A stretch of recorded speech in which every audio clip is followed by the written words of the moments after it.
Hello and welcome. This is your host, Garima. And joining me today is Garry McIntosh. He's the Director of Donor Relations at Operation Underground Railroad.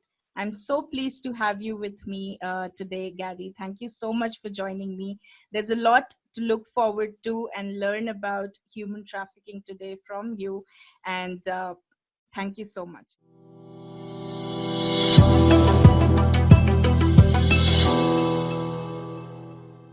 Absolutely. Yeah, it's really great to be here. Thank you for having me. Garry, let's understand your story. Tell us a bit about your journey so far and what really inspired you to join this battle against human trafficking and sex trafficking.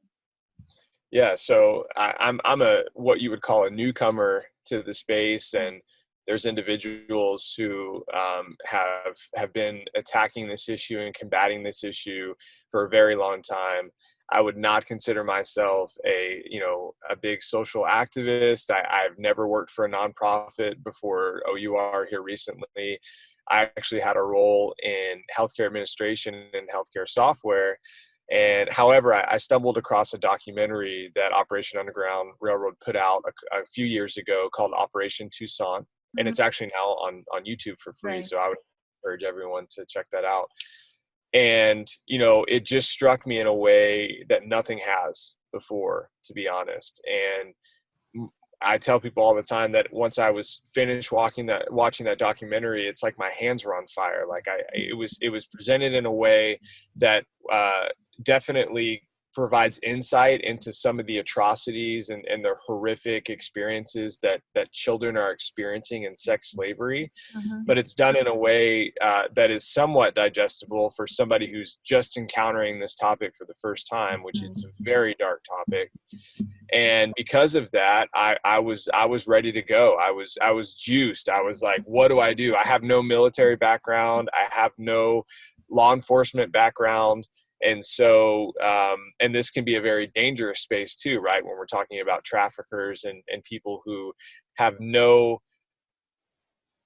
no concern for human life. Basically, they just want to make a buck, and they'll use any person to benefit in that way. So, I started with my wife. We did hot chocolate lemonade stands in our little neighborhood in Central Texas, and that was just an opportunity to talk to people, to create more awareness and let people know that this isn't something that just happens overseas or internationally or in third world underdeveloped countries. It actually happens right here in the US every day in our neighborhoods, in our school systems. And so this is a really, really, really prevalent problem. And my eyes were open to it a couple of years ago. I had the opportunity to join full time with OUR just this year. And that was a tough decision, to leave my healthcare career. But just like we say all the time, we if we have to inconvenience ourselves just a little bit, which is what I would consider that job move for me, it's worth it tenfold if it means that there's some way that I can contribute to rescuing a child, providing funds so that we can provide more aftercare to our survivors, etc. So yeah, that's how I got involved with OUR, and fast forward a few months later, here we are. Yes, absolutely. And Garry, talking about awareness regarding this subject, as a society, what are your thoughts? How aware are we if we talk about human trafficking and sex trafficking? Because there is a massive amount of ambiguity regarding this subject. Talk about misconceptions, stereotypes, the psychological aspects. What exactly do you think about this? Because as you said, you have recently entered this space. What have been your observations regarding this, regarding the people who are not into this fight, but they do presume a lot of things well before time? What would you tell us? Yeah, absolutely. And there's a lot to unpack there. But first, I just want to draw some connections. So obviously the name Operation Underground Railroad, we pull ties from the original Underground Railroad. Our founder, Tim Ballard, is also a historian and has done a lot of research about those original abolitionists that risked their lives, risked their livelihoods, risked their families' lives in order to participate in eradicating injustice in the U.S. And one of those individuals that we like to highlight, her name is Harriet Beecher Stowe, and she wrote a book called Uncle Tom's Cabin. And the reason why I'm bringing this up is because just like today, in those days, if you were in the North, you probably were aware that slavery existed. But in most cases, you maybe hadn't encountered a slave or really seen for yourself the atrocities that were taking place. Right. And so Uncle Tom's Cabin was the first widespread publication. There was millions of copies sold that really shed light on this issue. Right. And in fact, Abraham Lincoln mentioned to Harriet Beecher Stowe or credited her as the woman who started the war, because she really woke people up to the issue in those days. And similarly today, I think that many Americans know that human trafficking exists. They know that even child sex slavery exists, but they probably don't know much about it. And they certainly don't think that it's happening in their neighborhood, right? It's happening to even kids that they know perhaps. So I think that that's a huge misconception. That was one that really opened my eyes early on, is that in fact, 30% of the cases that we work as an organization are actually right here in the US. And most people are surprised to learn that. Another misconception is that it's only girls, and that it only happens to individuals who are at risk or maybe homeless or lower income families. And that couldn't be further from the truth. The reality is that 85% of trafficking cases start online. And then there's a whole nother avenue of this that only happens online. And we're talking about child pornography and child exploitation. And so we live in a digital age, right? And teens and young kids are on the internet. They're just a couple of clicks away from a dangerous conversation or a dangerous website. And I think that's something that a lot of people don't realize. They don't realize the gravity of that situation, that any kid, especially a young kid, and the average kid that is exploited in this way is 12 years old, believe it or not. Right. And a kid younger than 12 just does not have the conception, does not have the wisdom to know that there might be somebody on the other end of the line that's wanting to harm them. So there's a lot to unpack about that. Those are some common misconceptions, and hopefully when individuals really take a look at this issue, they'll realize how prevalent it is around the world, here in the US, and how it really affects every echelon of society. It's not a conspiracy theory. It's not dependent only on elite Hollywood. It really happens in every level of society, and it's something that we need to be aware of and join the fight in. Right. There are two other perceptions that I would like you to shed light upon. There are some people out there who compare this situation with prostitution, and that is the assumption that has been into controversy for a very long time now. And this is heartbreaking to a large extent, because who would choose that life? Who would voluntarily want to do that? What would you like to tell the general audience about that aspect of the whole debate? Yeah, so I would say that there's 30 to 40 million people estimated enslaved around the world in modern day slavery. And they're sold for things like organ harvesting, for labor, for sex, for child sacrifice. And there are more slaves in the world today than there have ever been in the history of the world. Right. A quarter of them are children. About 2 million of those are sold for sex annually. And in the U.S., we like to say that we eradicated slavery, and perhaps that's true in policy and in law, but it's not true for these millions of people that I just shared with you. So they are absolutely held against their will. They absolutely do not choose to be sold for sex 5-10 times a day, sometimes more than that. And then the other part of that is we're talking about minors, which is specifically OUR's focus. And Right. minors can't give consent. Okay, they don't. That's not a thing. That's not an Right. avenue. Right. They are held against their will, and they are exploited and abused. They're abused physically. They're abused sexually. And I will say this, in our experience, in our operators' experience, in many cases, when prostitution is legal and on the forefront, there are kids. There are kids just behind the curtain, just behind the closed door. And so where women are being sold for sex legally or illegally, there is almost always kids involved as well. And so I'm not necessarily saying whether or not prostitution should be legal or illegal. That's Right. not really my Right. place to say. Mhm. But I do want folks to consider that children are always behind a curtain or behind closed door when prostitution is taking place. Right, right.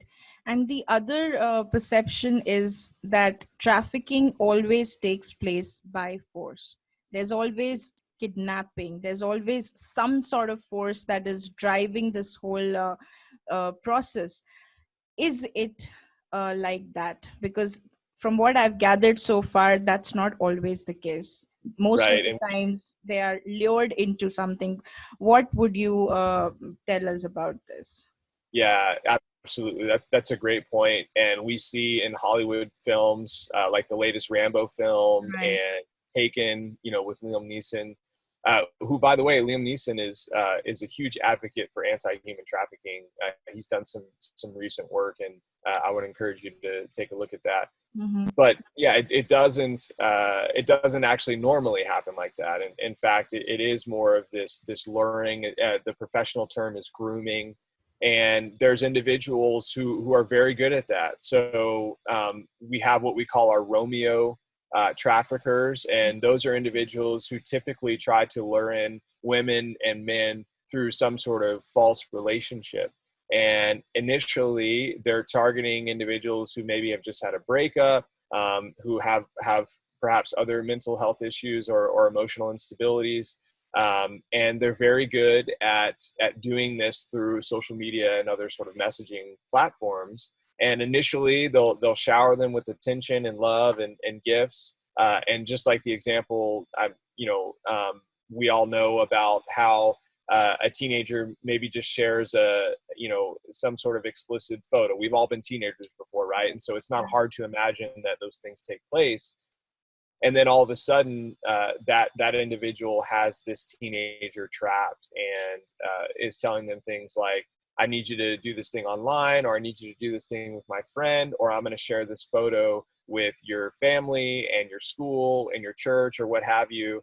And all teens are susceptible to that. I mean, it's not just the low income families or at risk teens. It's the most popular kid in school that just went Right. through a bad breakup, and Right.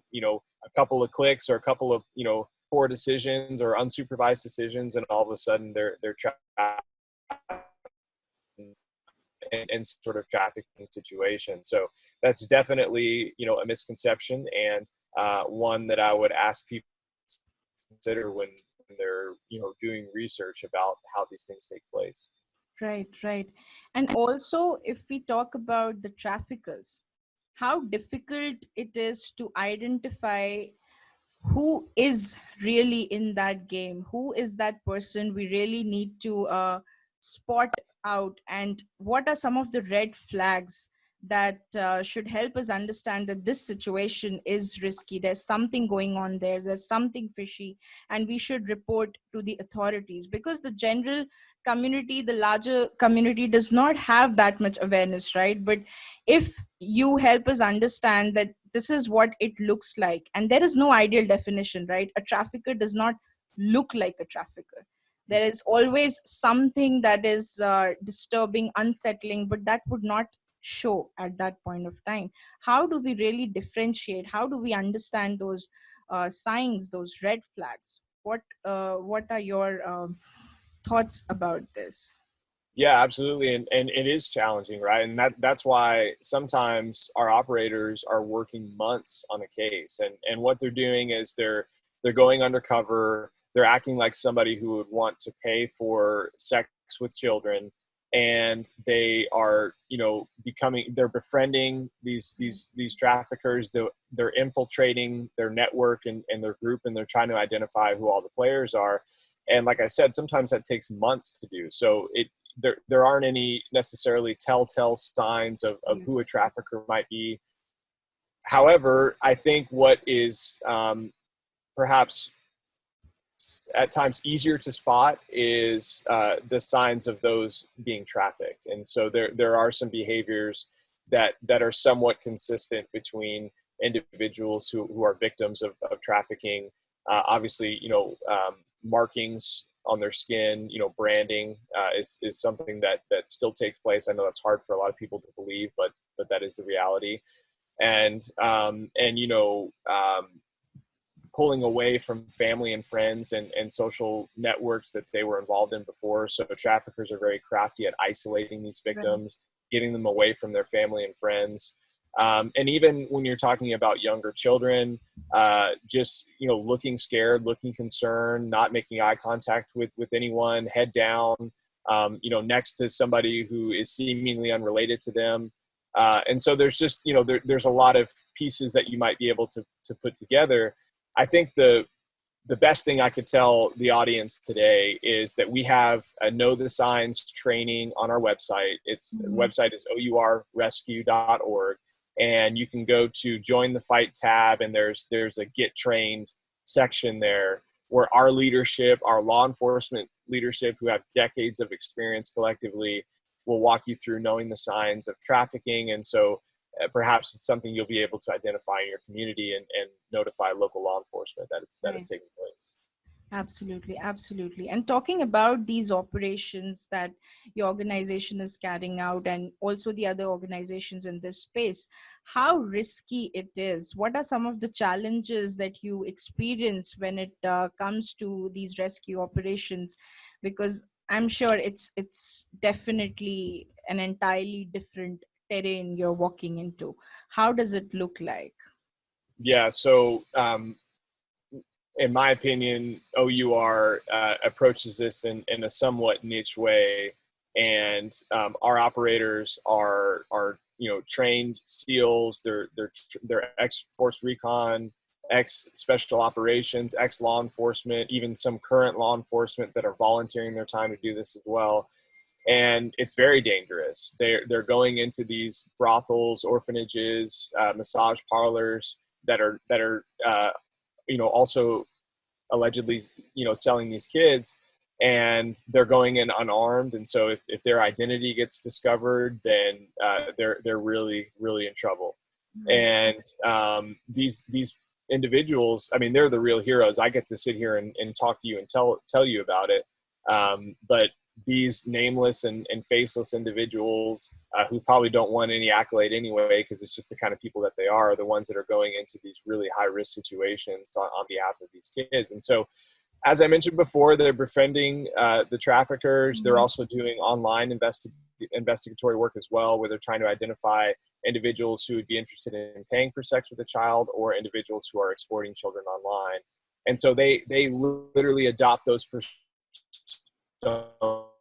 and they act like individuals who are in the space, and they're trying to gather evidence. They're trying to, sometimes they'll have hidden cameras on them, hidden audio devices. And so they're trying to catch these individuals in illegal activity. And in partnership with law enforcement overseas and here domestically, we're actually putting on these sting operations. We're making arrests at the time of transaction. And then we also have another team that's dedicated to rescuing the children, pulling them out, and making sure that they're placed in aftercare services, which is a huge component of what OUR does. So we say that rescue is only half the mission, and sometimes it's actually the easy part, right? If you've ever encountered any survivors who really experienced this life, we know how challenging it can be, the trauma they've experienced, and the psychological, psychological challenges that come with being in a situation like that are unfathomable for most, to be honest. And so So aftercare is a huge component of what we do, Mm. and we say that a child is not really rescued unless they're always healed. So we want to provide any resources that they need to put them on their healing journey. That's food, that's clothing, that's education. We've started funding trade skills and other profession opportunities to make sure that when they become adults, they have an income to cling to, and they don't get pulled back into that lifestyle. So we stay with the children all the way through adulthood, and we partner with aftercare centers in every single country and every single state that we work in around the world. Right, right. And talking about these young children and the path to recovery, as you said, rescuing is just one step, right? The other part is to get them back to their normal selves, get them back integrated into the society. What kind of emotional turbulence do they experience? Because these are very young children we are talking about. They are most of the times not even able to comprehend how they are feeling, right? Because it's easy for us to express ourselves, but for them it's not going to be easy, right? So how do you really help them, and how can we as a community also engage in this and really help them get back to who they are and be the best version of themselves in the society? Yeah, absolutely. And so we work with professional counselors and professional clinicians who are involved in the healing journey of these survivors. That's absolutely imperative. And so there's therapy opportunities. We even have some of our survivors work with horses, which can be a very calming and healing approach to have them sort of process some of the experiences that they've had. Another interesting component of this that isn't discussed a lot Mhm. is that once an arrest is made of these traffickers, there's a trial, right? And one of the most powerful tools in a trial for a prosecuting attorney is testimony. Mhm. However, it's even very complicated in these cases because these children are being asked to testify against things that you said it that sometimes they don't even understand. They don't understand that they were being abused or exploited. It's just all they've known. And secondly, they're being asked to relive or recount some of these experiences, which can be incredibly re-traumatizing. And so this is just one example that I think a lot of people probably don't know at surface Right. level, and it's something to consider just in what these survivors are asked to endure, and then even afterwards, the challenges that they might face. And another thing I always encourage people to do is to identify sex trafficking survivor homes in your community. It's great to volunteer your time there, and especially if you're involved, and you can play games with them, you can get to know them, just generally shower them with love, because in many cases, adults have violated their trust and violated them for perhaps years of their childhood. And you can play a part in restoring some of that trust and hope in adults, and a trust that they're certainly entitled to, and you can play a part in that. So I always encourage people to look for opportunities like that, and then find out what your community is doing to combat sex trafficking. What legislation is in place in your state? What Mhm. is your local law enforcement doing? And so the question we get a lot is, why don't local law enforcement prioritize this more? Right.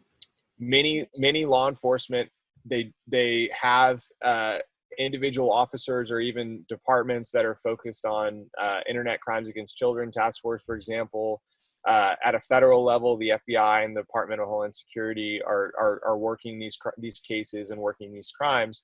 Right. The challenge is that it's a very proactive work. So I mentioned earlier how sometimes it takes months to infiltrate these sex trafficking rings. It's not very common that these children are just going to fall in your lap. And so law enforcement is tied up with more reactive crimes, Right. murders reported, or car accidents and robbery, or whatever else might be going on. And so sometimes they're limited in their bandwidth and resources to be able to respond to situations like this. But that's why the public-private relationship between Operation Underground Railroad and these local law enforcement it works well, is because we can supplement in those areas. We provide training, we provide technology, we provide boots on the ground operators that can act as informants and consultants in those situations. And so that partnership with law enforcement is very strong for us as an organization, and we want to supplement the efforts that they're already doing to combat those issues in their area. So if OUR is not working in your state, then we encourage you to reach out to your local law enforcement, local district attorneys, and find out what they're doing to combat child crimes. And if they need help, then they can invite OUR in, and that's why we exist, to provide those resources here domestically. Right, right, absolutely. And talking about the ground level actions, it also begins with home, right? And there are so many things that as parents we can do to prevent this crime to even, originate in any form within our homes. For instance, let's talk about technology. Let's talk about social media. It Having a mobile phone is such an everyday reality of our homes these days for our children, right? So how would you advise the parents to act upon this, and how is this actually linked with trafficking? Yeah, so 85% of all trafficking cases start online. I might have mentioned that earlier. Sorry if I'm repeating myself there. Another, sort of alarming statistic is that the U.S. is the highest demand for child pornography out of any country in the world. So right now, the U.S. is driving the demand for child exploitation and driving the demand for trafficking. In regards to parents, I'm here to tell you that it is so worth it to have some level of oversight and monitoring on what your kids are doing online. Mm-hmm. And I know that's not the most popular thing to say sometimes, but the alternative is I don't even have brain space for it. I couldn't imagine being in a situation. I try not to imagine being in a situation where parents, I allowed my kids to sort of surf the internet unsupervised, and something like trafficking or exploitation actually took place. And so I really encourage parents to take a look at what systems you have in place at home. We have some other resources on our site, some tips for parents to keep their children safe online and encourage safe online behavior. Fight the New Drug is another organization that we love. There's so much link between trafficking and pornography, Mm-hmm. and Fight the New Drug really details some of also the psychological effects of pornography addiction. So 100% of the child molesters that we interview, once they're arrested, 100% of them are addicted to pornography. And it is such a gateway into this issue. They say things like, I was going to stop at 18, or I was going to stop at 15, or I was going to stop at 12. And then all of a sudden I found myself flying to Haiti or flying to some other country to actually buy a kid for sex. And 100% of the time it starts with pornography. Right. And so that's another conversation probably in itself, but it's another thing that I just want people to have general knowledge of, because this is information that I feel like if folks are equipped with, then they're going to be more aware of what's happening, and more aware of how to fight against it, even in their own home, as you said. Absolutely, absolutely. And Garry, there's one thing I want to understand from you. You have a family, you have children. Amidst all of this, how do you find personal peace? Because there is a lot of emotional burden involved in this process, and you yourself must be going through a lot. Who is your greatest strength in this journey, and what actually keeps you moving and keeps you going and in this fight? Basically, I would like to understand that part of the story, because that is also extremely important. Yeah, a lot of prayer. A lot of prayer just keeps me grounded. But to be honest, the effect it has on me is minimal compared to what our survivors are experiencing and what our operators are experiencing, really being, on the front line, so to speak. And so I try to keep that perspective, close to mine as well. And that's helpful to keep me grounded. But yeah, it's certainly a very, very dark place. And, you have to find whatever light you can, whatever hope you can. And so I like to focus also on the hope. I mean, as an organization, we've rescued over 4,000 survivors in 6 years, and we've arrested over 2,300 traffickers and predators, and we were in care of over 6,000 survivors as well in our aftercare program. So I try to focus on the fact that that's 4,000 lives that were forever changed.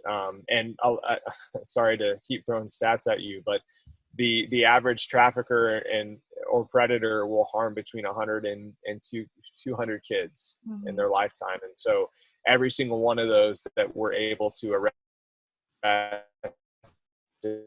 bar, and sentence is something to celebrate as well, because there's so many children that are avoiding that future. So I try to focus on those things that keeps me grounded as well. But we always say as an organization that you try to fight sort of losing that innocence. You try to ignore it. Sometimes you try to put it away and not really look at the issue. And I certainly understand that approach, but if you have to lose a little bit of innocence in order to, be activated and be involved in this issue and actually have an opportunity to rescue a child, then in my opinion, it's definitely worth it. Absolutely, absolutely, Garry. And what is your message for the global society today if we talk about the subject? And what would you really like them to focus upon if we talk about their contribution in this space? How can they really make a difference? Because as individuals, there is so little that we can do, right? But even that little can make a huge, huge impact. What is your message for everyone out there? Yeah, that's a really good question. And, I mentioned perhaps earlier on the call that I'm not military trained or law enforcement trained. But perhaps, we'll see. I might have a skill set that brings value to the organization and is helpful. And, I encourage people to volunteer. But at the same time, we also need professionals in the space. We need accountants, we need lawyers, we need doctors and nurses and healthcare providers. It's really a group effort, a collaborative effort where each of us can play a part in this to really combat the issue. It's $150 billion industry. It's the fastest growing criminal enterprise in the world. $150 billion. That's Starbucks plus Dell plus every NFL team, Right. annually. And so the problem is huge. And I know that can feel overwhelming, but the counter to that is, as a society, we gather around this issue. It becomes in the forefront of our mind. It actually makes national media news for once, which would be miraculous. Somehow that doesn't happen. And so it's really, everyone just taking ownership and saying, I have a network, I have an influence. Perhaps you have funds, or you have a business that could partner with a trafficking organization to raise funds to allow for more operations to take place, more aftercare to take place. Maybe you host a dinner at your house where you dive into the uncomfortable topic of human trafficking, or show a documentary. There's just so many different, or hot chocolate stands and lemonade stands, right? I mean, whatever it is that's within your reach, within your capacity. I just challenge you to really think about that and then take action. And I think as a society, when there's more than thousands, I think we need millions of people to really take a look at this. Then we can start, steering that ship a little bit and moving things in a positive direction on behalf of these kids. Absolutely, absolutely. And I'm so glad that you mentioned this, because even at RedM, this is exactly what we are trying to do. It is all about small efforts and trying to make a big impact with that. We are everyday regular professionals. Everyone brings on the table some unique skills, some unique value, and everything is adding up to it. Everyone's unique qualities are adding up to the whole process. So thank you so much for highlighting that today for us. And Garry, I would like to thank you again for joining me today, sharing your story, helping us understand this world much better today. And to everyone who is listening to us today, Garry's interview will be featured on the 3rd of October in Houston. So if you can join us in Houston that day, it would be a great honor and pleasure for us. Thank you once again, Garry. Thank you so much.